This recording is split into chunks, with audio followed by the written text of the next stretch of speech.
Welcome to Facts for Real videos. Here are 5 construction projects that didn't go as planned, from a construction error that resulted in the creation of one of the most famous sites in the entire world to a devastating building collapse in China. We start with number 5. Complex Lotus Riverside, China is renowned for its incredibly quick, effective, and speed record-breaking construction projects. Being the most populous nation on Earth, it must keep up with the rising need for infrastructure and housing. China's construction and real estate sectors are by far the largest and most developed in the world, having built more than 6 million residential properties just in 2021 alone. But precisely because of its size and scope, together with constrained time frames and profit margins, China's construction sector is likewise renowned for compromising quality in favor of expedient financial returns. Additionally, these sacrifices can occasionally turn out to be costly and disastrous. The collapse of an entire apartment building at Shanghai's Lotus Riverside complex was one occurrence that ultimately served as a wake-up call. A 13-story apartment building collapsing to the ground was audibly heard in Shanghai on the morning of June 27, 2009. The recently built structure, which was almost entirely intact, toppled on its side, narrowly missing its nearby structures. Unfortunately, the incident resulted in the death of one worker who was inside the building at the time of the fall gathering his tools. Initial investigations into the tragedy suggest that the building's continuing excavation for an underground garage may have contributed to the collapse of the structure. The report claims that the excavation compromised the structure's foundation. The neighboring riverbank collapsed as a result of the dirt being dug up, allowing water to mix with the earth. The building finally collapsed as a result of the soil becoming muddy and becoming looser over time. The examination turned up more than simply the uprooted foundations, it also exposed a major issue with the sector. Evidently, the project sponsoring corporation had already been informed of the risks prior to the tragedy. Even after issuing numerous warnings about the loose dirt, a representative of the overseeing company informed reporters that they have constantly been ignored by the building company. It was later discovered that the project's supervisory firm was reportedly recruited by the construction business itself. Any and all issues would be handled through the construction company, which is also the organization that initially hired them. Due to this conflict of interest, the construction firm had the authority to delay or lower the price charged by the supervising business in exchange for reporting the issues to the Quality Control Division of the local authority.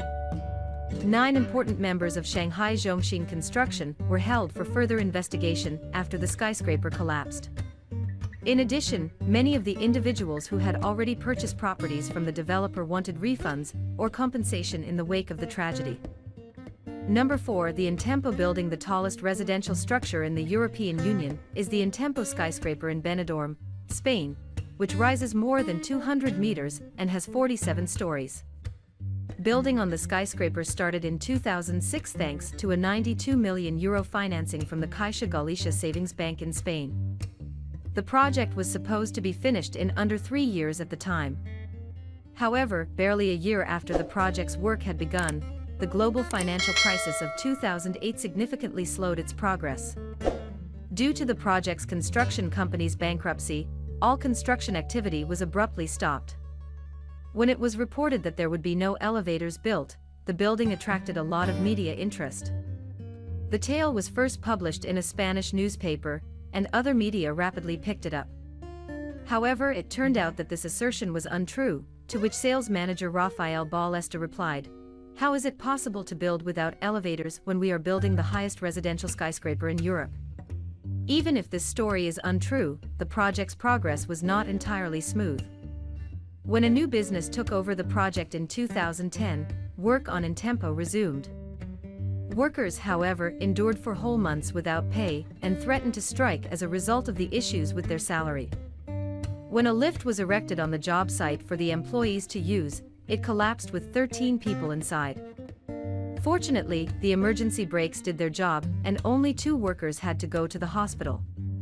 Aside from that, Spain's real estate market quickly recovered from the financial crisis, and prospects for Intempo's development, which was now anticipated to be finished in early 2014, were beginning to seem promising.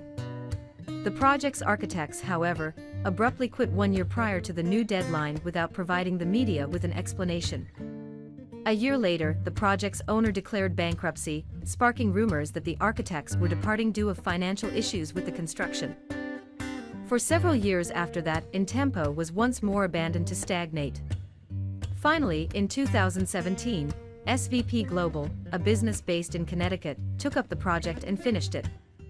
The corporation was able to finish the project and even managed to overcome the difficulties presented by the COVID-19 pandemic after investing €60 million in it. Intempo ultimately opened its doors in 2021, 15 years after work on the building first started, and after going through numerous owners and financial difficulties. Number 3. London Aquadome. The Aquadome, which stood 25 meters tall and held 1 million liters of water, was the largest cylindrical aquarium in the world, and was housed inside the Radisson Collection Hotel in the center of the German city. The hotel's focal point, the Aquadome, included more than 1,500 tropical fish of 100 distinct species. Hotel guests could even get up close to the swimming fish thanks to a transparent elevator shaft that ran through the center of the aquarium.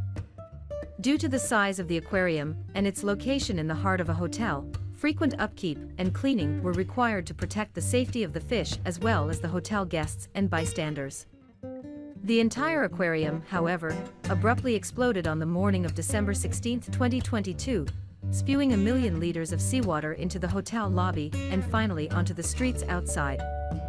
The hotel's interior was severely damaged, and the water even managed to entirely obliterate the building's entryway. Actually, the rapid surge of water was so strong that nearby seismographs were able to pick up the shockwaves caused by the aquarium collapsing. Fortunately, the incident took place in the early morning when there weren't many people around. The collapse of the aquarium only resulted in the hospitalization of 2 people. According to police, the fall probably would have been lethal if it had occurred during rush hour. The most plausible explanation for the aquarium's collapse, according to investigations into the incident's probable cause, is material fatigue. Experts speculate that the aquarium's acrylic panels may have weakened and eventually broken due to the significant temperature difference between the warm water within and the cold air outside, which was allegedly below freezing the night before the incident. Perhaps a bit surprisingly. Number 2. That of the Tower of Pisa. The Leaning Tower of Pisa is one of Italy's most significant landmarks and a UNESCO World Heritage Site, drawing more than 6 million visitors annually. However, the most well-known structure in Italy was actually a result of a building error. The tower, which served as the Pisa Cathedral's freestanding bell tower, was built way back in the 13th century. From the very beginning of the tower's construction in 1173, the tower has had a 4-degree tilt that has become distinctive. While the second story was being built, the tower started to lean to one side and sink into the earth.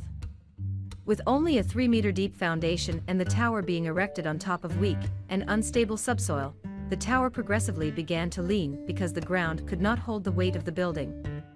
So, how precisely did the tower last all these years? Why is it still in this position and not collapsing? One story claims that the tower only had a chance of remaining standing during the period it was being built because work had to be put on hold for a considerable amount of time, while the Republic of Genoa was engaged in war with its neighbors. The construction was halted during this time, giving the underlying dirt time to settle and harden. The tower's tilt progressively grew worse over the ensuing decades, and about 200 years after construction began, the building was ultimately finished. The Italian government began to worry that the ancient tower would collapse in the 1990s as the 4-degree tilt had increased to as much as 5.5 degrees. After another tower in the town of Pavia abruptly collapsed in 1989, the tower was quickly closed to the public and stabilizing attempts were made. The tower's bells were removed from the top to decrease weight, and cables and lead counterweights were added to lessen the tilt of the building. The tilt of the tower was therefore back to slightly under 4 degrees by the turn of the 21st century. Due to a construction error that occurred more than 800 years ago, the Leaning Tower of Pisa continues to be one of the most popular tourist attractions in Italy. In certain cases, learning from mistakes is actually a beneficial thing.